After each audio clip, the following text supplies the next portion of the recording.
Hi guys, this is Dwarven Skykeep. So what's this game about? Well, you can see it's pixely, and I'm not a massive fan of pixel art games, as you're probably aware, but I am a fan of card-driven games, as you are also probably aware. And this is one of them. It's a card-driven game. In other words, you build a deck up and you choose which cards to use in each mission that you go to. However, there is, and this game does have like a mission campaign, quite a big one as well. I mean, I'm not even anywhere near through it yet. It's a really decent sized game, this. And there's a patch due this month actually, which is going to add some new challenges to the game as well. So there's quite a lot of content to get your teeth into here. But anyway, back to what you get with this. This is a campaign-driven game. It's a story about, in fact, it's quite a funny story, because it's one of them games that doesn't take itself seriously. In fact, I had my first laugh on the actual opening introduction, where it's talking about what's happened and how the sun's gone and been eaten. And all the people that they look to step up to save the day just weren't there. But there's one person that is there who can save the day. And it shows you, here it is, here's the little clip. It shows you a place where they are. And I'm like thinking, yes, that's me. And then the game says, yeah, but we're not talking about him. And I just found that hilarious, because it's just like, it sucks you in and you go, yeah, that's me. And then it says, no, but this game isn't about him.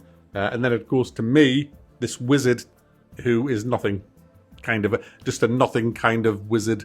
And it's like, yeah, okay. I get it sets the tone for the kind of humour in the game. And it is quite humorous all the way through. Now, before we get into how you play the game, I'm going to mention that this is a sponsored video. That means I'm not reviewing this game, and I'm not going to rate it with a thumb up or down or a score at the end of it. This is a sponsored video. It's just me telling you about the game. If you are interested in the game, you can click the link in the description, and that'll take you to where you can grab it. Or there's a link in the pinned comment below as well. Anyway, how you actually play the game. Basically, you get a series of missions. You go into the Dwarven city, and there's lots of people to meet in there. There's taverns and street sellers and some creepy people, some vampire-y people, all kinds of people that you'll meet here. You'll get quests here and rewards. This is kind of the hub of the game, if you like. So you'll get your cards here, you buy your cards here, you sort your cards out here with your decks, and you take on missions. When you are happy with the deck that you've got, you will jump through the mirror, the portal mirror, and that will take you to the game world. Now, there's 5 different game worlds in this. There's the one that you're going to see a lot of in this. There's the one where you're driving a train. There's another one in the snow. There's one, the train's like in the desert. And there's one where you have to levitate your whole tower into the air. Quite bizarre. I can't wait to get to them. But I'm just focusing on the ones that I've played so far. And essentially, when the game starts, it's different every time, so it has replayability. You don't know what you're going to get, you don't know what cards you're going to get, and you don't know the kind of sequence of enemies that you're going to get either. And what you have to kind of learn in this game is that RNG will kick your ass, because you think you're going to just do something great, and then all of a sudden you just can't get that card that you need, and the enemies is just coming and absolutely wrecking your tower. And in fact, there was one ending where I was biting through my fingernails because I needed to just hold out for another, I think it was about 30 or 40 seconds. I had all my cards stolen, all my good cards, because the enemies steal your cards. And I was just sitting there kind of thinking, oh my goodness, please end, please end. And I was watching the countdown going to get this little shard that I needed. And my tower was full of enemies above us, and I was like underground. And I thought, they're coming, they're going to come down, they're going to come down. And luckily, I got what I needed before the actual enemy came and ate me face. But that's the kind of stuff that goes on here. You have all kinds of different cards, and you build different rooms with your cards. And each room will do a certain thing for you. For example, there's rooms where you can build improvements for your towers. What you have to understand is you can't do a thing in this game without a card letting you. So for example, let's say there's a flood.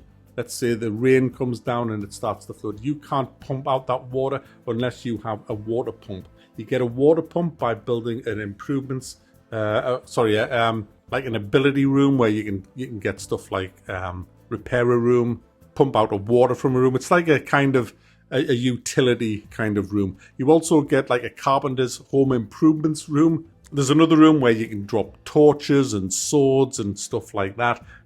which again is absolutely invaluable. There's a mana room where you will build that and you will generate mana over a certain amount of time. There's a spell room, and if you take the mana from the mana room when it's actually ready and drop it in the spell room, that will start creating spells that you've got in your deck, of course, and then after a certain amount of time you will have a spell, which are absolutely brilliant for defending your base. There's also spells for changing the weather, blowing things up. There's tons of things that you can actually do. You can counteract everything. So if you're being flooded, you can pump it out. If you've got a load of fires and you don't have a water bucket made, but you have a sort of a rain spell, you can put rain down to put the fire out. There's a spell for everything kind of thing, and there's an ability for everything. So you can repair stuff, you can build water out, you can destroy rooms as well. You can destroy cards as well. In fact, there's a really good a really good room. It's like a big furnace, and you can burn your cards in that. And when you do that, it lights up like all of your rooms.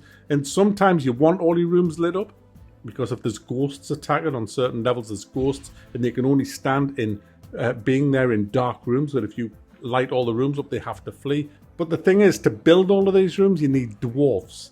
And some of the dwarfs are vampire dwarfs, and they can't stand the light. So if you have a lot of torches around or rooms lit up, they can't even go in them. So you're screwed for getting anything actually built. So you have to think about that as well. But then you've got normal dwarfs who don't like the dark, which is a bit odd. They will not work in really dark rooms unless you put a torch in there. So there's all that to think about as well. That's when you get the room to actually build dwarfs. RNG just hates me having that room, which has caused me untold flippant stress playing this game. Then you've got to think about what you're wearing. You've got a full set of armor. All of them are enchanted in a sense. So you've got different armor to think about that all give you massive buffs, really. And it's about taking the right things in for each mission. What I generally do is I'll start playing a mission with whatever hand I've got from the previous mission, see what I'm up against, then kind of work out after I've died horribly what I might need on that level. And guys, I tell you, it's pretty stressful, but at the same time, it's damn satisfying when you beat a level. And some of these levels I've tried like 7 or 8 times, and things happen that you're just not prepared for. For example, one of the missions that I did, one of the recent missions, I had to capture a moon something or other, and you have to have a mirror, and then the moonlight on a night time, because there's day and night cycles in the game.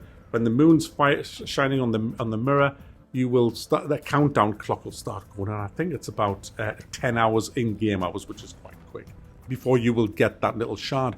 And obviously morning comes when it's still got about 5 hours left, so you're thinking, well, I've just got to hold out a whole other day of being attacked with lots of this boss fights, there's stuff comes into your base with casting spells, the skeletons and all kinds of stuff going on, and you're just kind of firing your spells back, trying to beat off these monsters that's attacking. And then night falls, and then the moon comes out, and you think, brilliant, I've got it here, I'll certainly get the last 5 hours in overnight. And then all of a sudden it rains, and the clouds come, and you can't see the moon, and it's like, oh my goodness, I'm not going to get it this night, and you've got to survive a whole other day. Now you might have half your castle on fire, all kinds of stuff going on. That's the kind of game this is.